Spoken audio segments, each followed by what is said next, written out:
What if the world's most talked about pregnancy never happened at all? It's a question that sounds insane on the surface, audacious, even cruel.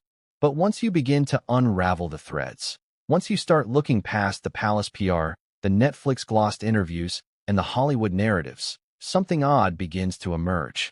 Something deeply uncomfortable.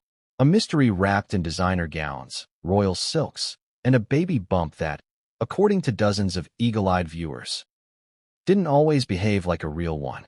Before we continue, please hit the like button, subscribe to the channel, and turn on the notification bell for updates. And just when the speculation had started to fade into the fog of royal gossip, Prince Harry did something no one expected. He shook hands with King Charles. Let that sink in. This wasn't just a polite nod at a distance or a silent agreement during a royal event. No, this was a deliberate, visible, public gesture of reconciliation between a son and the father he had accused of cruelty, neglect, and worse. The same father who had allegedly cut him off, refused to take Meghan's calls, and who'd been painted in the media as the villain in the Sussex saga. So why now? And more importantly, why without Meghan? That handshake was more than a royal formality. It was a signal flare, a breach in the Sussex fortress. And according to insiders close to the family, it was also a betrayal that Meghan Markle never saw coming. Because behind that moment, behind the cameras and the tabloids, another story was unfolding.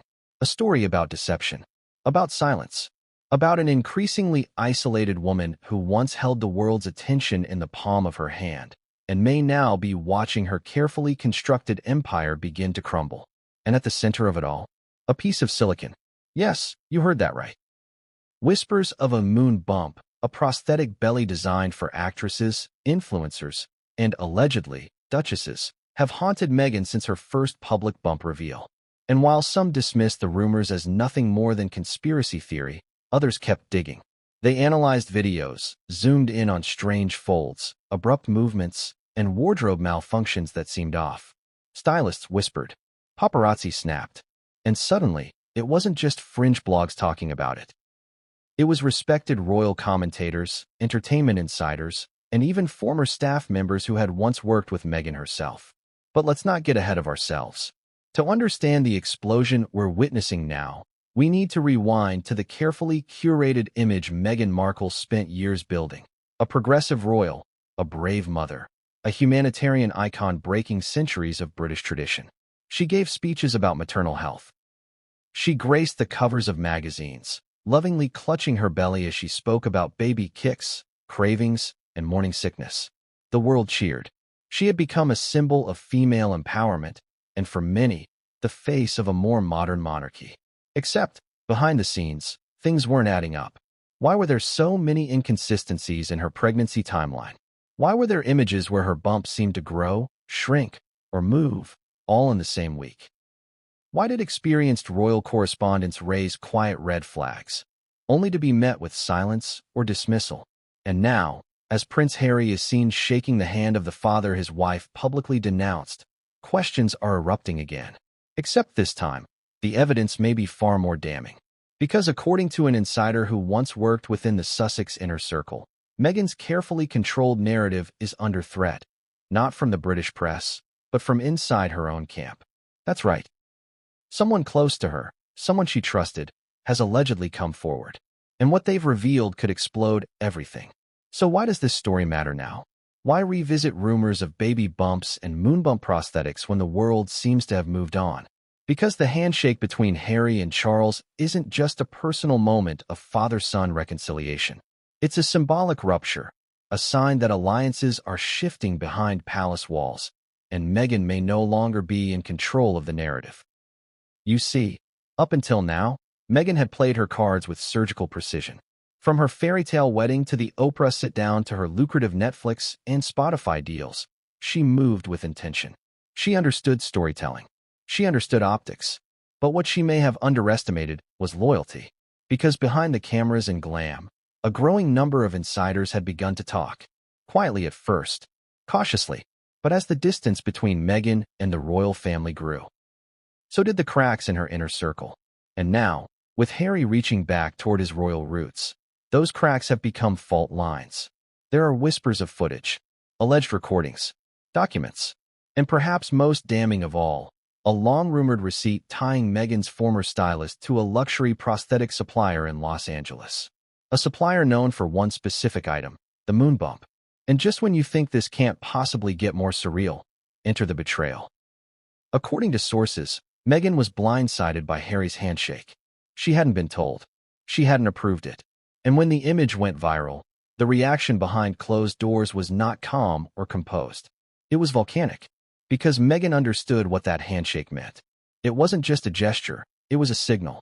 To the royal family, to the media, to the public, that maybe, just maybe, Harry was beginning to separate himself from her narrative. And if that was true, the fallout would be catastrophic. But before we get to that, let's pause. Let's ask something deeper. Why would Meghan fake a pregnancy in the first place? What would be the motive? Who would help her pull it off? And how could something so outrageous possibly go unnoticed by the royal institution, the media, and the millions watching her every move? These are the questions we're going to explore in the chapters ahead. We'll take you back to the first paparazzi shots of her baby bump, and why a single freeze frame sparked mass speculation. We'll examine the royal timeline and uncover the gaps so strange they've never been explained. We'll dive into the Moonbump industry, exposing the Hollywood secrets it was never supposed to share. And we'll reveal the alleged betrayal that may have pushed Harry back into the arms of the very family he once fled from. Because when it comes to Meghan Markle, the truth is often stranger than fiction. But what came next would change everything, and no one saw it coming. What came next wasn't another staged photo shoot. It wasn't a curated Instagram quote or a soft-focused Netflix montage. It was silence. Deafening, deliberate silence. Meghan Markle, normally swift to respond, defend, or spin, said nothing. Not a post, not a statement, not even a passive-aggressive PR leak. The handshake image between Harry and Charles rocketed across tabloids, social media feeds, and television segments like a lightning bolt, and Meghan's team? Utterly quiet. Why? Because, according to someone close to the situation, Meghan had no idea it was coming. She wasn't consulted, wasn't warned, and when she saw it, captured in perfect high-res clarity, with both men smiling, no tension in sight, she allegedly locked herself in her Montecito study for hours. Phones off, curtains drawn. This wasn't a betrayal by the British press. This wasn't a tabloid hit piece. This was something far more personal. It was Harry making a choice, a visible one. And for a woman whose entire post-royal brand depended on control of the story, the visuals, the alliances, that moment shattered the illusion. Because if Harry was reconciling with the very institution they had painted as toxic, racist, and cold-hearted, what did that say about the truth behind their narrative? And suddenly, the whispers grew louder. Let's rewind a moment. Do you remember that moment at the Royal Albert Hall? Meghan in a stunning blue gown, her bump curiously high and round. She walks up the stairs. She pauses. She turns slightly, cameras clicking. And for a split second, the shape beneath her dress folds. Not a normal fabric fold. Not a typical baby bump curvature. No, this was different. It flattened. Do you remember? Because thousands of viewers did. The clip spread like wildfire. Slowed down, zoomed in, analyzed frame by body language experts and costume designers alike. Forums exploded. Was it just fabric bunching? A camera trick? Or was something more artificial beneath that dress? And this is where the real question begins. What if Meghan was never pregnant? I know, that's a wild claim. But stop and ask yourself, why does the palace have no clear hospital records for Archie's birth? Why were photographers banned from any delivery room presence? Unlike with Kate Middleton, who appeared with each child mere hours after birth. Why did Meghan and Harry go to such unusual lengths to hide the location, timing, and staff involved in both deliveries? Now, here's where things turn sharp. An anonymous source, a former royal aide who worked closely with Meghan during her pregnancy, claims there were oddities behind the scenes. Staff were rotated. Medical personnel who asked too many questions were relocated. And most notably, several packages arrived from Los Angeles to Nottingham Cottage in early 2019, packages reportedly addressed from a luxury prosthetics supplier. That supplier? Moonbump Ltd., a boutique company used by actresses in films and TV who need to portray pregnancy without actually being pregnant. Their silicone bumps come in various sizes, trimesters, weights. And their elite line? Nearly indistinguishable from the real thing under clothing. Designed for full day, wear with adjustable fastenings. Coincidence? Possibly. But consider this. Meghan had always understood optics. She was a trained actress. She knew how the camera caught light, shadow, silhouette. And during her time on Suits, stylists often noted how particular she was about on-camera appearance. Perfection wasn't just expected, it was demanded. Now imagine you're a newly minted royal. You know the world is watching. And you also know that carrying a child as a 37-year-old woman under extreme stress, under the public microscope, with tabloids itching for scandal, comes with risk. What would you do? Would you consider a shortcut? Would you consider using a surrogate, quietly, and portraying a pregnancy for the optics? Would the palace ever allow that? Here's where things get murky. Unlike in the US, where celebrity surrogacy is relatively accepted, the British royal family operates under optics of lineage. The bloodline, the heirs, the continuity of the monarchy. If Meghan had used a surrogate, royal tradition would expect a formal declaration. Instead, everything was hidden. The secrecy, the staged photos, the tightly controlled narratives. It wasn't just about privacy, it was about control. And here's the twist. The palace may have known. That's right. According to another source close to the firm, Buckingham Palace didn't approve of how Meghan handled her pregnancies, but they also didn't want the scandal of a confrontation. So they allowed the illusion to continue. Until now. Because the handshake may be a quiet form of royal retribution. Think about it. What does it mean when Charles, the man Meghan once implied was cold and uncaring, warmly shakes the hand of his estranged son, without Meghan present? It's a message. A signal to the public, to Parliament, to the royal family. We're taking Harry back. And Meghan? She's no longer part of the royal image. And if that's true, everything she's built may begin to unravel. The Netflix deals, the book contracts, the designer endorsements, all of them depend on one thing. The brand of Harry and Meghan, modern, rebellious, royal-adjacent parents of two biracial royal children. But what if that brand fractures? What if one half of the duo starts leaning back into the institution? What if the truth about the pregnancies comes out? What happens when the illusion collapses? Because make no mistake, this isn't just about a prosthetic. It's about trust, about image, about deception at the highest level. And now, people are asking questions Meghan never wanted answered. Why was there no footage of her going into labor? Why did she vanish from public view for days before both births? Why did Netflix quietly edit out one of her comments about carrying Lilibet? Why have multiple stylists who worked with Meghan during her pregnancy refuse to speak on record, citing NDAs and ongoing legal sensitivities? And perhaps most damning of all, why is Meghan so quiet now? Because in the world of media, silence isn't just absence, it's strategy. And sometimes, it's panic. She built a brand on vulnerability, motherhood, and honesty. But if the foundation of that brand is being questioned, what happens next? What happens when the people who once protected her start talking? What happens when the footage they thought was deleted resurfaces? What happens when the man who once stood beside her in defiance of the crown starts shaking hands with the king? This is where our story truly begins. Because what comes next makes the Moonbump rumors look tame by comparison. And someone, inside her own circle, has already begun to talk. They said it was just a moment, a single gesture, a second-long clasp of hands between a father and son. But that handshake between Prince Harry and King Charles sent a shockwave across 2 continents. And behind closed doors in Montecito, it reportedly triggered an emotional meltdown that left aides scrambling and Meghan Markle spiraling into what insiders called total panic mode. Because this wasn't just any handshake. This wasn't casual. This was deliberate. Let's paint the picture. It was a brisk London afternoon. Overcast, drizzling slightly. The king's schedule was tight. Royal aides bustled about behind Buckingham Palace's iron gates. Cameras lined the street, expecting something, but no one really knew what.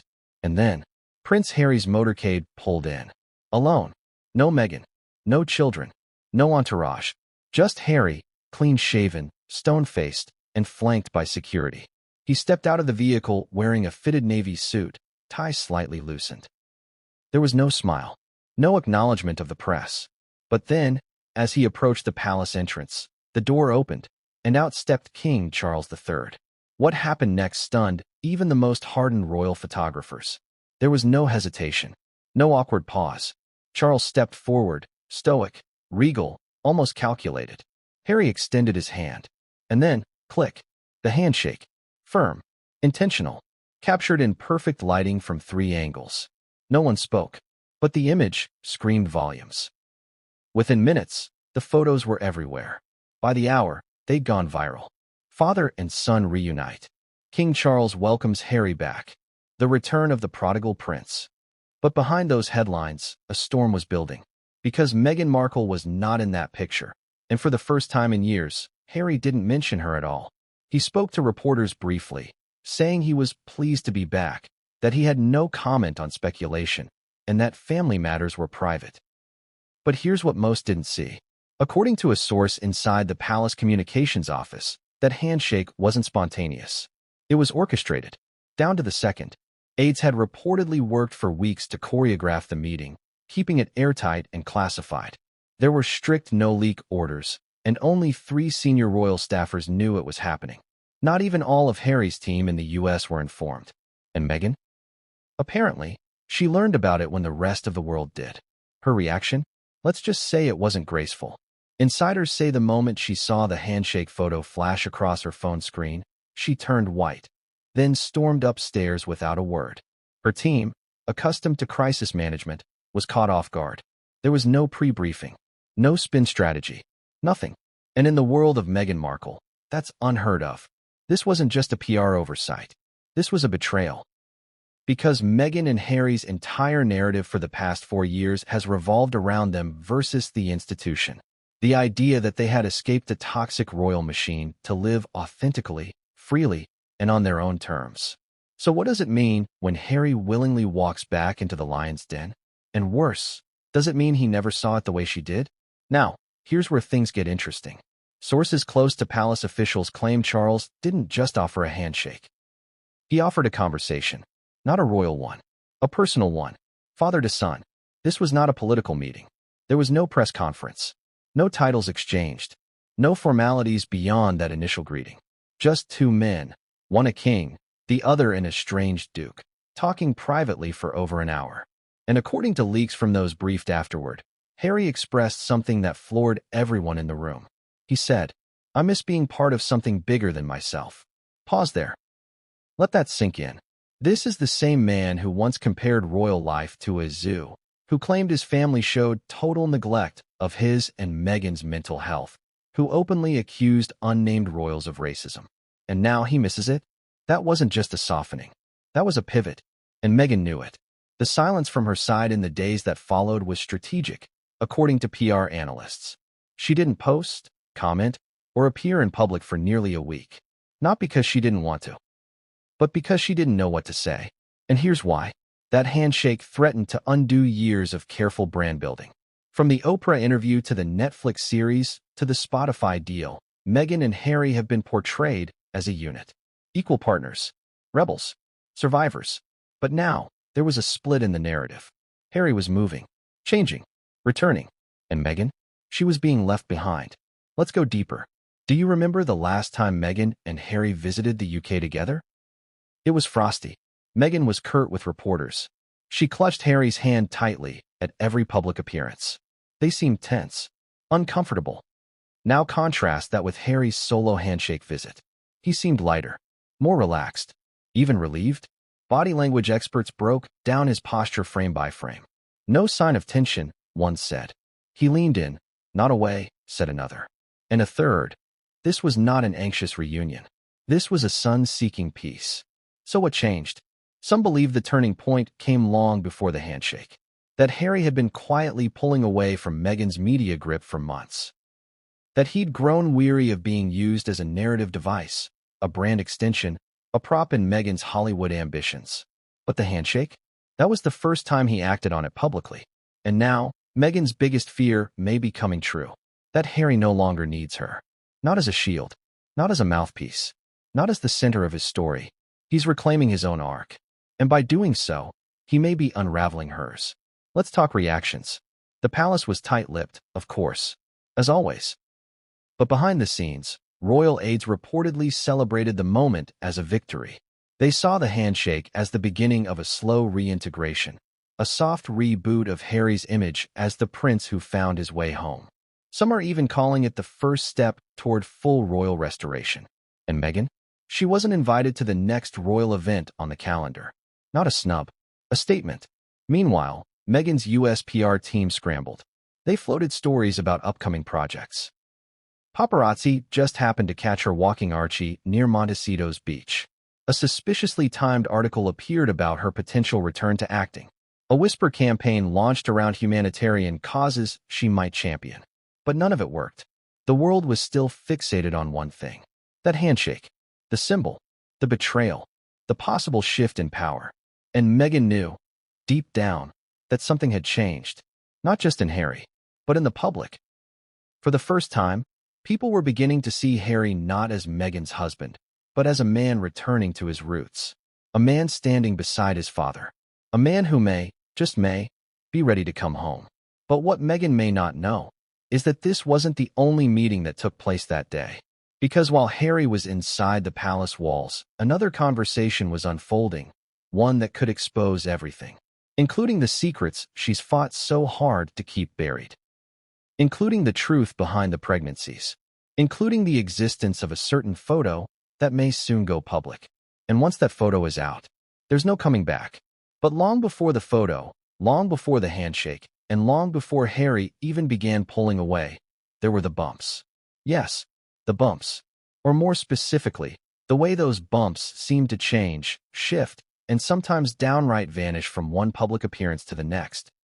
If you're like most people, you probably glanced at Meghan Markle's pregnancy photos when they first appeared in tabloids, scrolling through your feed and admiring her chic maternity style. She was radiant, confident, every inch the modern Duchess. But if you were paying close attention, and we mean really paying attention, something wasn't right. And soon, millions of others started noticing it too. Let's rewind to October 15th, 2018. The Duke and Duchess of Sussex had just arrived in Sydney, Australia, kicking off their whirlwind 16-day royal tour. Meghan stepped out of the plane in a white form-fitting dress, holding her hands protectively over a modest but noticeable baby bump. Except here's the problem.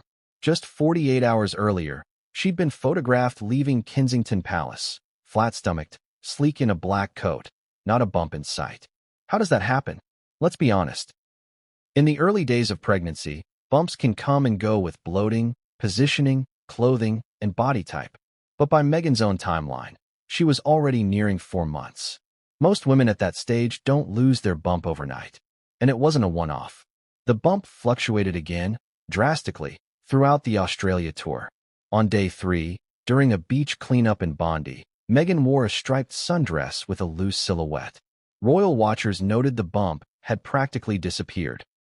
On day 6, at an event in Fiji, she wore a blue cape dress with a pronounced, almost exaggerated belly. On day 9, in Tonga, she stepped out in a red self-portrait dress, and the bump looked lower than it had 2 days before. Was it the dress? The camera angle? Or was there something else going on?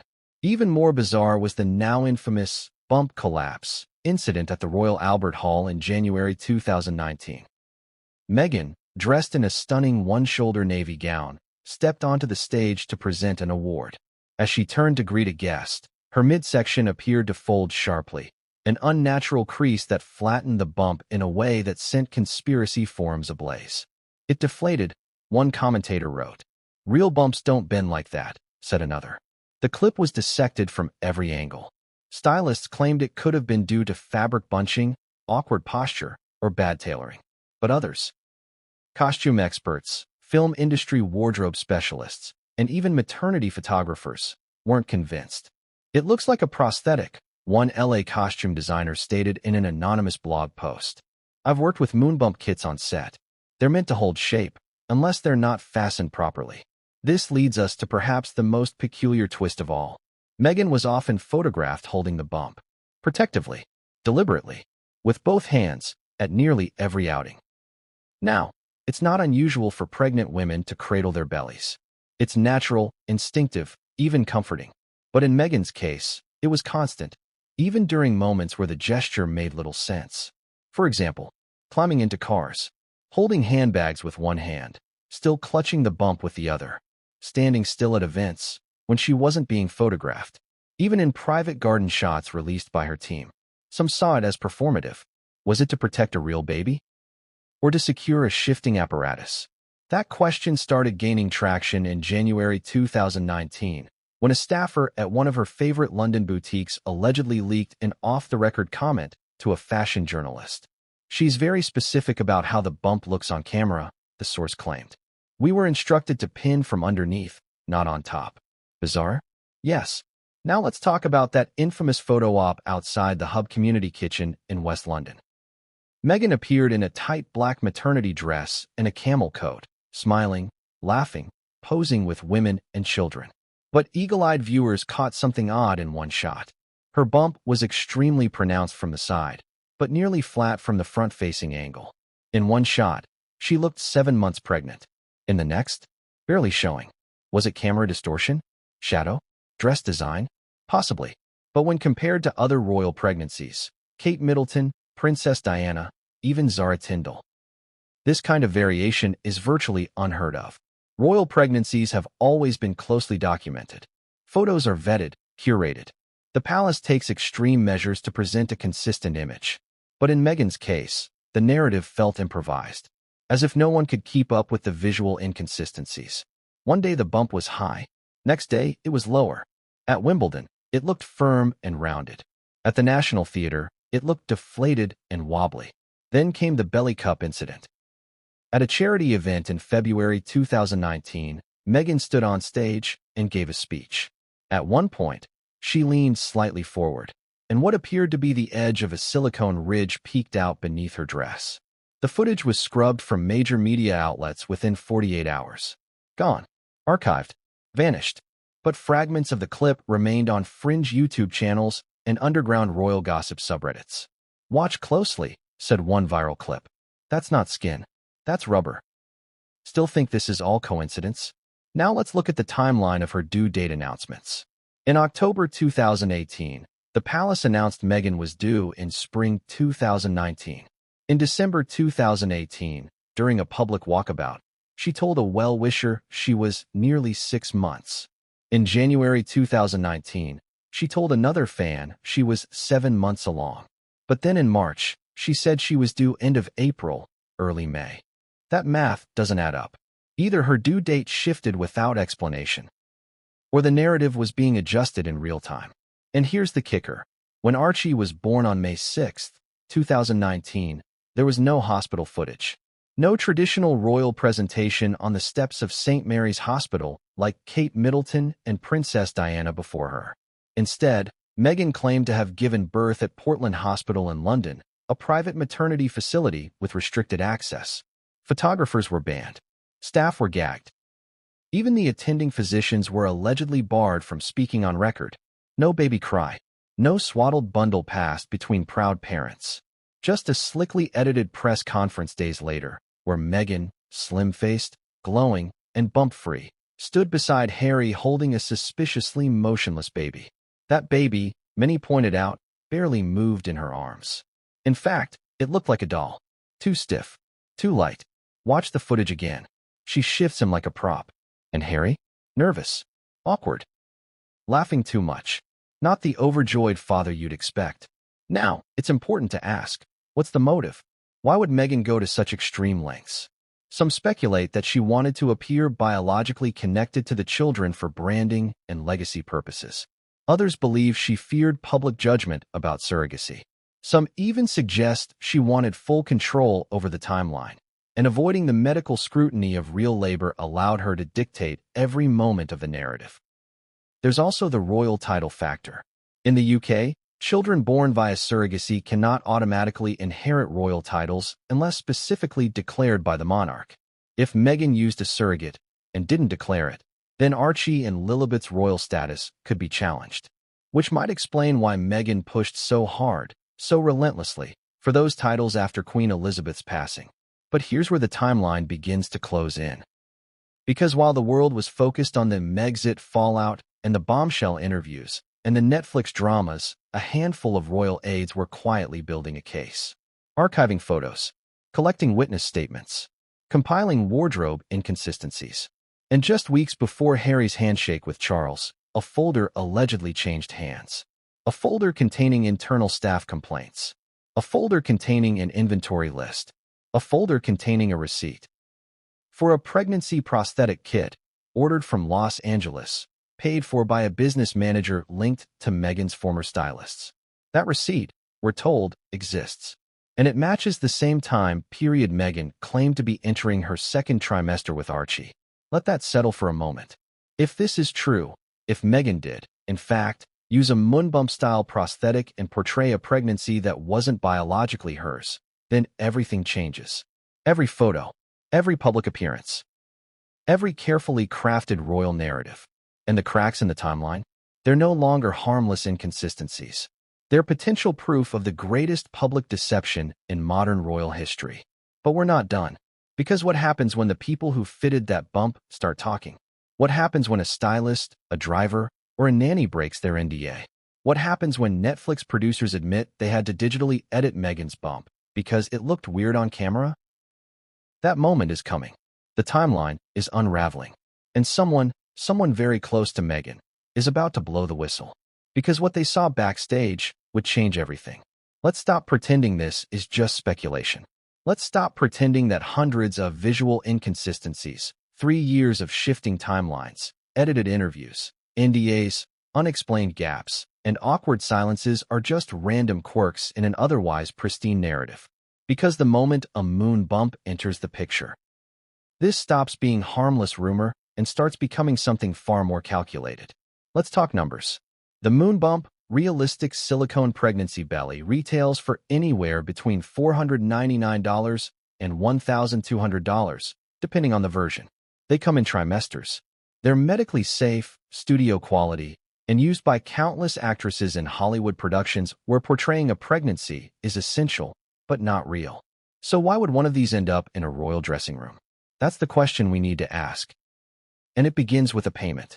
According to a whistleblower formerly employed by a high-end London stylist agency, an invoice was submitted in November 2018, just weeks after Meghan's first pregnancy announcement.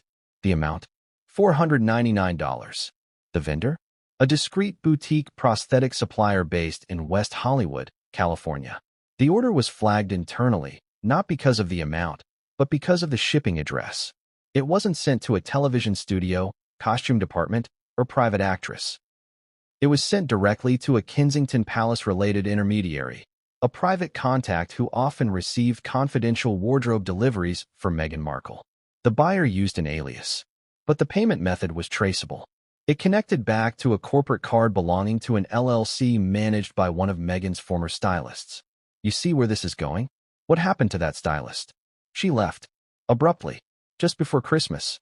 Her departure was never announced. No farewell post. No grateful for the experience, goodbye on Instagram. Nothing. Just silence. And here's where the pattern begins. Because she wasn't the only one. Between late 2018 and mid-2019, the height of Meghan's alleged pregnancy, 4 staff members from her personal circle either quit or were dismissed. All within a span of 6 months. All working closely with her during fittings, appearances, or photo shoots. And all gone without explanation. Let's break them down. 1. Personal assistant number 1, Melissa T. Resigned after less than 6 months of service. According to Palace insiders, she was described as highly capable but emotionally drained. Meghan's team claimed she couldn't handle the pressure. But a leaked WhatsApp message between 2 Palace aides paints a different story. She saw something in the dressing room, the message read. Tried to ask questions. Was told to mind her business. Melissa vanished from the press after that. 2. Stylist coordinator, K. Quietly dismissed in early 2019.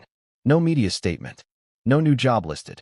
This individual was known to handle last-minute wardrobe emergencies, including pinning, steaming, and arranging maternity underlayers. An anonymous source later told a tabloid that this person had to modify something that didn't make sense biologically. Her NDA reportedly included a £250,000 payout.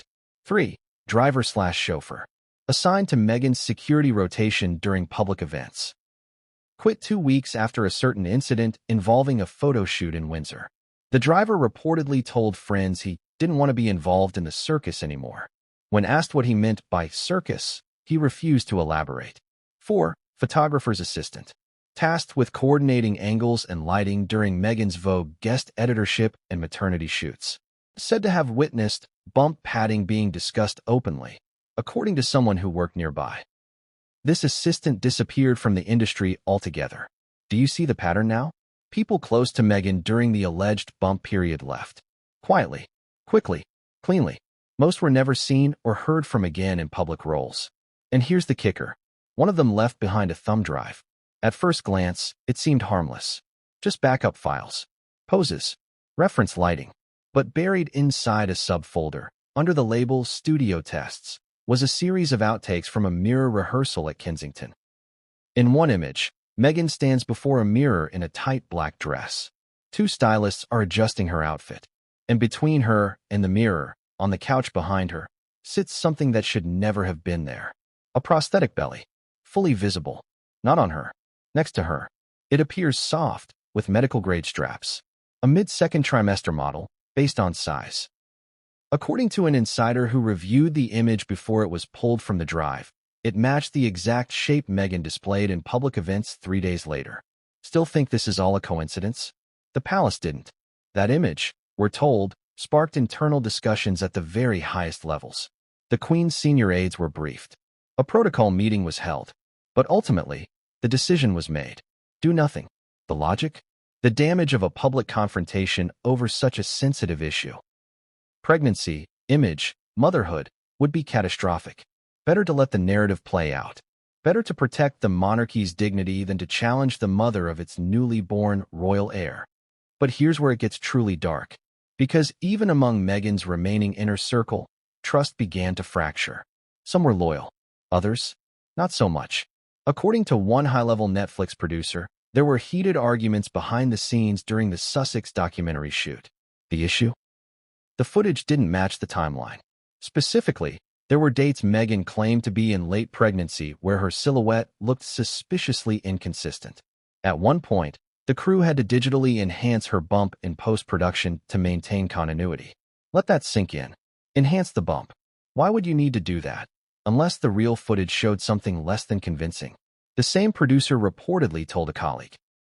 She was extremely controlling over how the bump looked on camera. We had to reshoot some takes. She was paranoid about it slipping. Slipping? Now ask yourself, when was the last time you heard of a pregnant woman worrying that her baby bump might slip? This isn't about body shaming. This isn't about attacking someone's privacy. This is about deception. About manipulating the most sacred symbol of motherhood, life itself, for personal branding, PR leverage, and public sympathy. And here's what may have finally tipped Harry over the edge. According to one palace insider, he didn't know at first. He believed the pregnancy was real. The nursery, the cravings, the baby kicks, all of it. But then, he began to notice things. The way Meghan avoided certain types of hugs. The way she panicked if anyone touched her belly from behind. The way she insisted on dressing herself, even when stylists were present. The secrecy. The growing number of staff changes. And then, one day, he found something. We don't know exactly what it was. A receipt? A packaging slip? A care instruction booklet?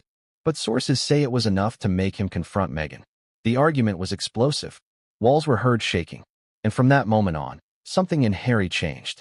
He wasn't as affectionate in public. He stopped defending her in interviews as fiercely. He began pulling back from the we narrative.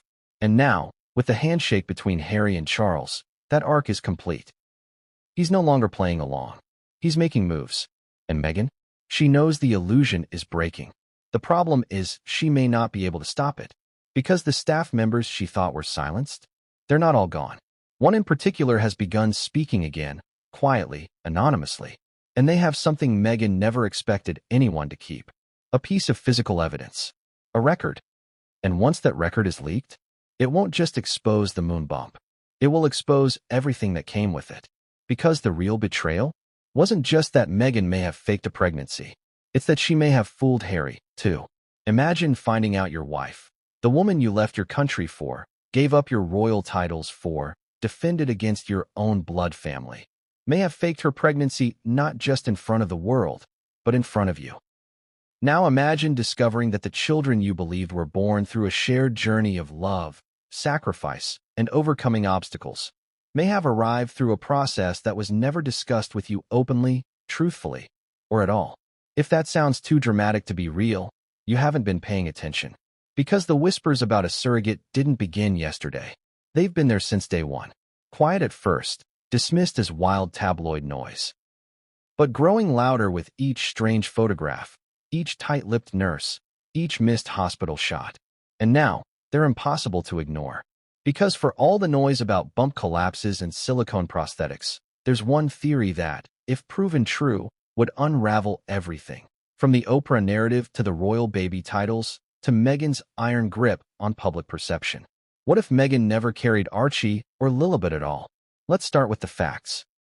No reputable photographer saw Meghan enter or leave Portland Hospital on May 6, 2019, the day Archie was allegedly born. Unlike every royal before her, including Princess Diana and Kate Middleton, there was no proud step out in front of the media. No swaddled baby, beaming mother, and awkward dad holding a car seat. Instead, what we got was a blurry black and white image days later. A highly controlled press moment. No baby cry. No sign of exhaustion. No indication she'd just been through labor. Why? Because, according to multiple sources close to Palisades, there was never a hospital labor to begin with. The birth was registered late. The attending physician's name was misspelled. And the official document listed Meghan's occupation as Princess of the United Kingdom. A curious move for someone who had repeatedly rejected royal titles and protocols. But also a distraction. A shiny object in the paperwork designed to pull attention away from what was missing, like time of birth, or witness signatures from hospital staff, or any credible verification that Meghan was physically present. Now, here's where it takes a turn. An insider at Portland Hospital, whose identity is being protected for legal reasons, claimed under the table that Meghan never checked in, that a completely different woman was brought in under a security umbrella, that she gave birth under strictest confidentiality, and that the entire maternity floor was cleared out. For someone who never appeared on hospital records under the name Meghan Markle or Meghan Windsor. And that woman was allegedly the surrogate. Let's be clear, surrogacy isn't scandalous. It's legal, it's noble, and for many couples, it's the only path to parenthood. But in Meghan's case, the controversy isn't about using a surrogate. It's about hiding it. It's about portraying a physical pregnancy, complete with bump holding and emotional storytelling, while a second woman carried the child elsewhere, out of sight, out of public knowledge. It's about deception, and it's about why that deception may have been deemed necessary. Was it to preserve the illusion of royal bloodline legitimacy? Was it about maintaining the Sussex brand image of being just like Diana, raw, maternal, tragic, brave? Or was it about control? Because if Meghan had revealed she was using a surrogate, questions would have followed. Who was the surrogate? Where was she located? Was there an agreement with the palace? Did the royal family consent? And most damning of all, was the surrogate's identity deliberately hidden to protect secrets about Archie's parentage? According to Hollywood insiders, Meghan had previously discussed surrogacy while filming in Toronto. One source claimed she had always said she'd never do pregnancy the natural way because of body risks and career timing. And when she met Harry, that timeline didn't change. She was allegedly deep in contract talks with Netflix and Vogue while newly married, discussing cover shoots, book deals, and speaking tours. A pregnancy, while beneficial to her image, could have disrupted those ambitions. So if a surrogate could carry the baby, and Meghan could simulate the rest, was that a better route? It would explain the bump inconsistencies. It would explain the hospital silence. It would explain the panic when stylists touched her midsection. But most importantly, it would explain Harry's recent distancing. Because Harry reportedly found out after the fact. According to one royal staffer, there was a moment of realization when Harry overheard a conversation between two stylists referencing the model Meghan wore. At first, he laughed it off. Then, he asked questions. He was told it was for early press visuals. But the answer didn't sit right with him, especially when a staffer slipped and said, "She'll take it off after press." She? Not you. Not Meghan. That was the moment, we're told, that Harry's doubt began. And once that seed was planted, it grew. He started re-watching footage, comparing bump sizes, reviewing travel dates, speaking with security detail who were present at supposed hospital visits, asking his legal advisors whether any official hospital documentation existed. What he discovered terrified him. And Meghan? She knew the walls were closing in. Because using a surrogate wasn't just a personal choice anymore. It was potentially a legal minefield. In the UK, children born via surrogacy without proper declaration may not be eligible for royal titles. They may not qualify for succession. Their status could be questioned forever. And that's what Meghan had worked so hard to prevent. Everything from the Oprah interview to the Spotify podcast revolved around her being a mother. The mother of 2 biracial royal children. The image was sacred, powerful, emotionally bulletproof. But if that image was rooted in fabrication, if her pregnancy was staged, the fallout would be catastrophic. Let's go even deeper. There are rumors swirling that the surrogate may not have been British, that she was American, possibly hired through a private California-based surrogacy agency known for discreet arrangements with high-profile clients. If true, this could create serious legal issues related to citizenship, lineage, and even visa arrangements, since royal succession laws are still rooted in British nationality and legitimacy. And then there's Lilibet, born in California. No UK hospital records. No public doctor statements. No photo ops outside the facility. No eyewitness verification. Just a press release. Just a name that, by royal tradition, should never have been granted without the Queen's personal consent. And yet, there it was. Lilibet Diana Mountbatten-Windsor.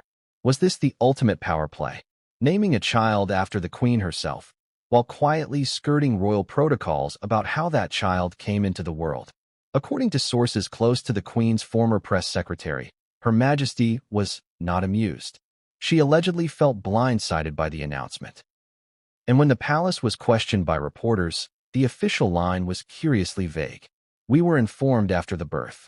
Not, we were consulted. Not, we approved. They were informed. That subtle distancing? It wasn't an accident. It was a signal. And now, with Harry reaching back toward his father, with Meghan excluded from handshake photo ops and future royal discussions, those signals are multiplying. The royal family, it seems, is preparing to clean house. And Meghan? She's running out of options. Because the surrogate theory isn't just a rumor anymore. There are emails, paper trails, anonymous testimonies, and one former aide, no longer bound by an NDA, is preparing to go public with photos. Photos of contracts, photos of couriered packages, and, allegedly, a photo of the woman believed to be Archie's biological mother, entering a private maternity facility while Meghan was photographed the same day thousands of miles away at a staged event. That photo may be the nail in the coffin. And Harry? We're told he's already seen it. Which is why the next chapter in this story won't just be about pregnancies. It will be about trust, about betrayal, about a prince who may soon be forced to choose between protecting the truth or protecting the woman who lied to him and the world. It started with a whisper, a few side glances, a cryptic text, a stylist abruptly removed from the royal schedule, then another, and another. One by one, they were dismissed. Quietly, efficiently, discreetly, but not before they saw something. Not before they spoke among themselves. And certainly not before some of them began leaking small, but explosive, details to the people who were willing to listen. Because when you work behind the curtain of royalty, you see everything. You see what's pinned, what's concealed, what's stuffed, smoothed, taped, tugged, and fluffed for cameras. And for a growing number of stylists who worked with Meghan Markle during her so-called pregnancies, the truth was unmistakable. She wasn't pregnant. Let's walk into the dressing room. The atmosphere is quiet, tense. Assistants whisper. Clothes are hung in order of appearance. Underlayers are laid out. Tights, maternity belts, control garments. Meghan walks in, flanked by 2 trusted aides. She's clutching her belly again. Always the belly. Today, it's a pale pink dress.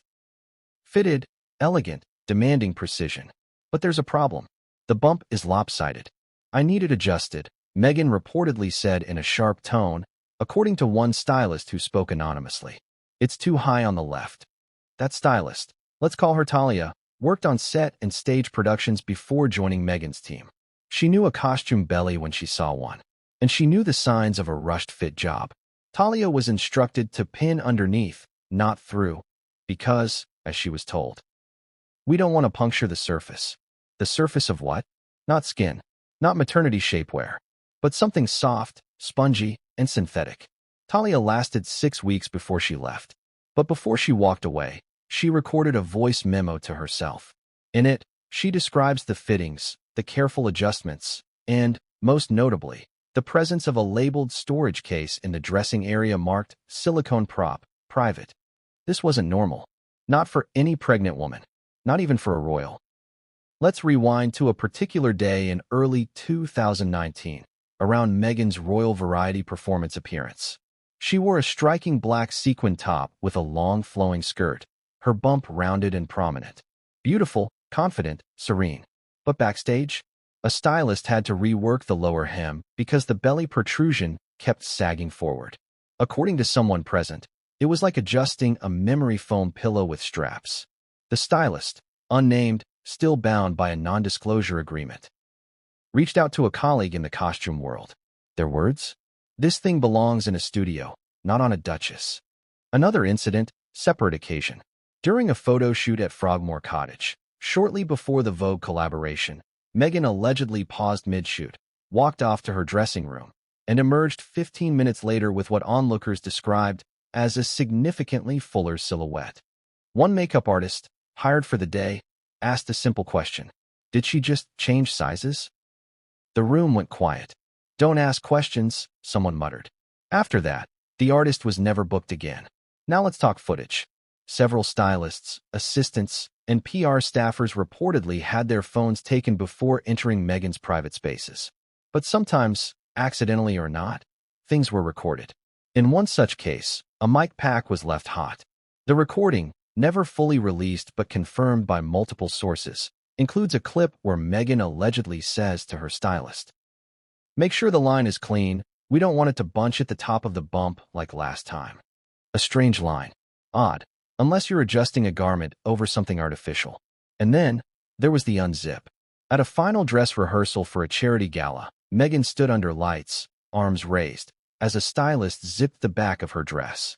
According to the person holding the hem, as the zipper moved past the small of her back, the bottom of the prosthetic peeked out.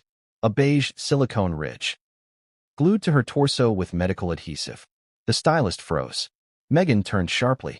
"You didn't see anything," she allegedly snapped. The stylist left a week later. No farewell. No severance. Just a signed NDA. "We know what you're thinking. Why would so many people stay silent?" The answer is simple. Fear. These weren't Hollywood interns. These were elite stylists with careers to protect, reputations to maintain, and connections that stretched across both the royal household and major fashion houses.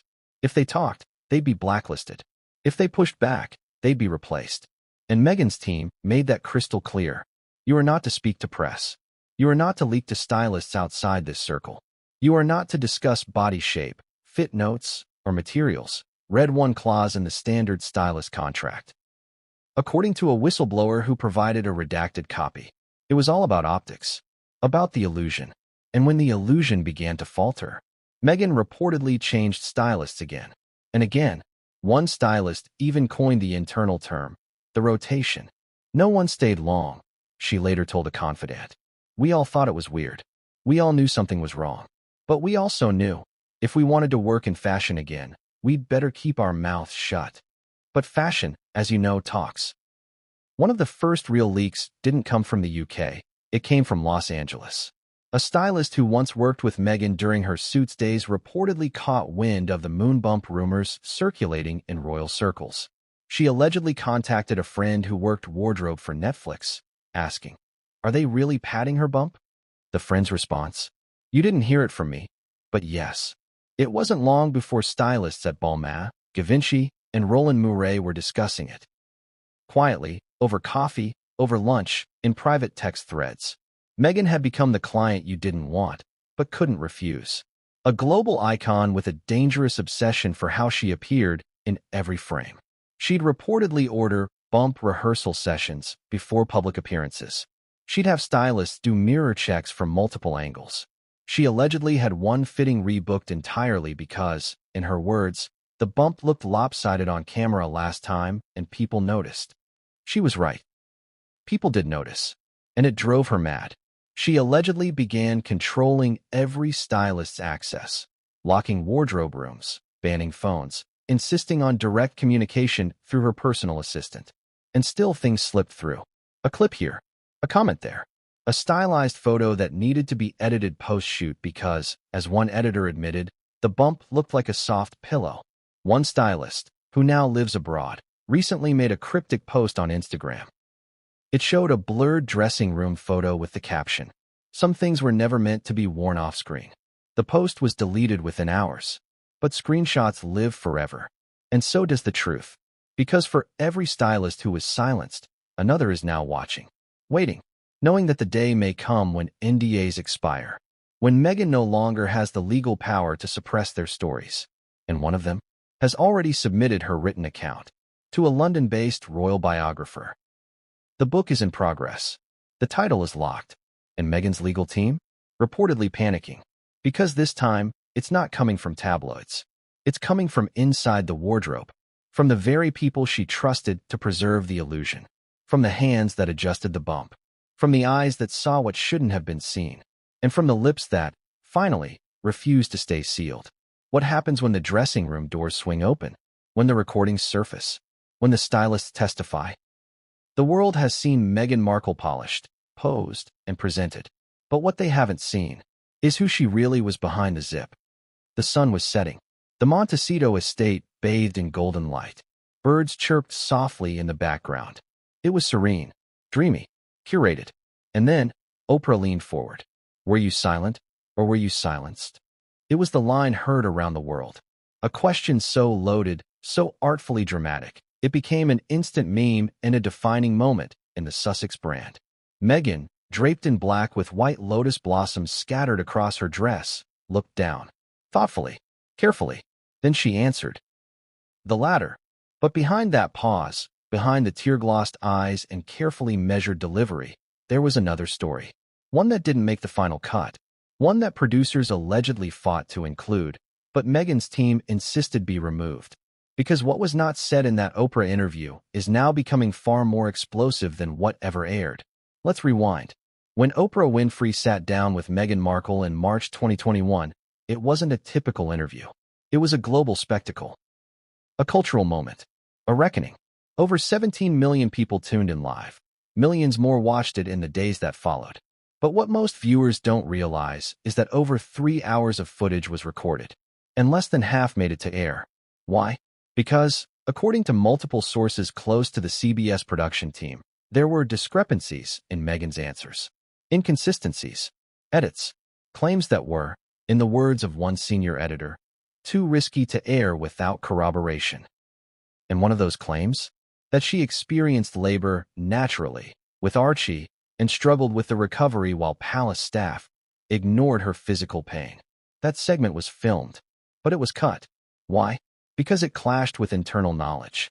Sources say producers had already received tips that Meghan never delivered Archie at Portland Hospital.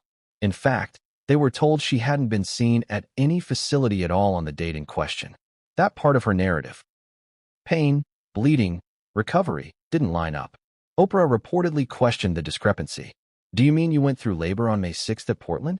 To which Meghan allegedly responded, "Yes, it was long, complicated, but I did it."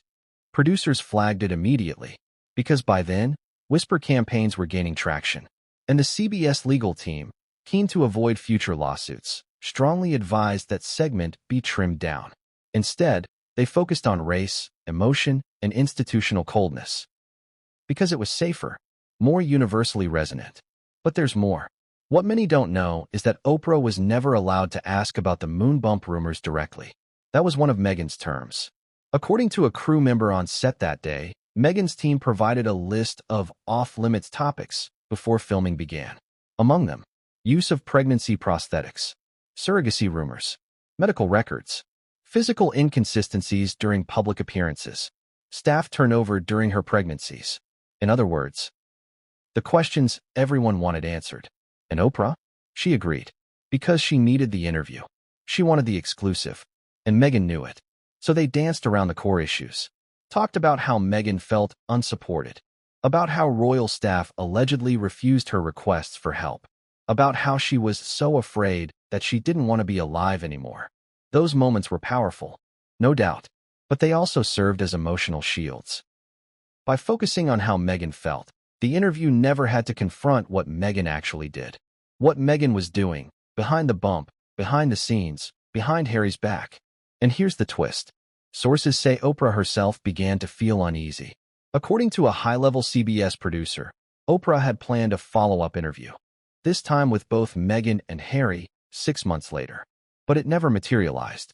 Why? Because Harry allegedly backed out. He had begun asking questions. Quiet ones. Private ones. Questions about timelines, hospital photos, production edits. And when he requested creative control over their next joint interview, CBS declined. That's when it all fell apart. Oprah, ever the professional, stepped back. And since then, she's distanced herself. Publicly, Oprah has remained neutral. But privately, insiders claim she's quietly told friends she felt manipulated by how the Sussexes used her platform. That brings us to the outtakes, the footage that never aired. And one particular clip that, according to someone in post-production, could blow the story wide open. In this unaired segment, Oprah casually asked Meghan, "How did it feel carrying a royal heir for the first time?" A simple question, gentle, leading. And Meghan's response? She hesitated. She looked away.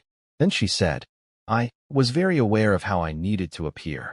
It was a strange choice of words. Not, "It felt miraculous." Not, "It was beautiful." Not, "I was proud."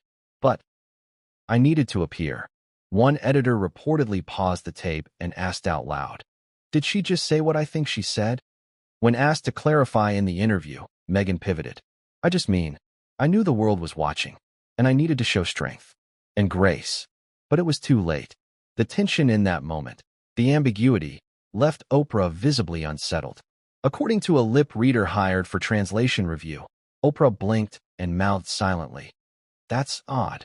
That segment never aired. Because CBS executives, already feeling heat from the palace, the tabloids, and fact-checkers, chose to lean into the emotional drama, not the physical logistics. And Meghan?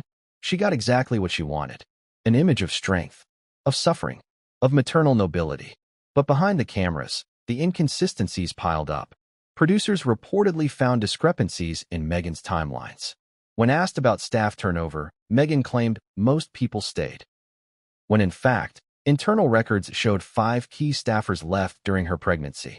She described attending prenatal checkups, with palace security outside. Yet medical sources could not confirm her presence at any of London's top private clinics. One producer said bluntly, "It didn't add up, and we were told to leave it alone." But people inside the industry remember. And Oprah? She remembers too. In a closed-door discussion with her team, she reportedly said, "There's something else going on here. I just can't prove it yet." Since then, Oprah's camp has declined further interviews with the Sussexes. And Meghan? She's never thanked Oprah publicly since the special aired. Not in interviews. Not in speeches. Not on social media. And that silence speaks volumes. Because Meghan knows what was left out. She knows what footage exists. And she knows, if that raw footage ever leaked, it could destroy the carefully polished image she spent years building. Because that single interview, that cultural moment, that gold-lit, lotus-sleeved hour of TV, may one day be remembered not as the moment